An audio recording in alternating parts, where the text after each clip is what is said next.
GitHub issue comments event trigger a Feishu message.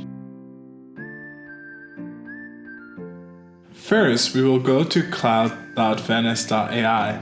Sign in, I will use GitHub. Here, we need to authorize Vanus.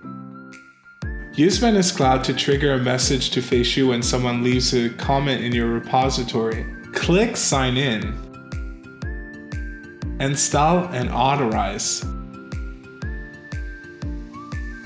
Select your GitHub repo. Click Next. In the Feishu group, go to the Settings, Bots, Add Bot, select Custom Bot, name it and press Add.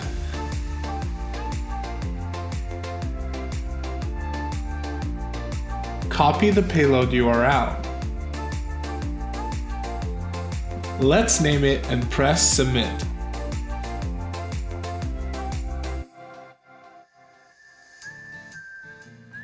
Now let's wait until it's running. Finally, we can verify the result. Let's write a comment.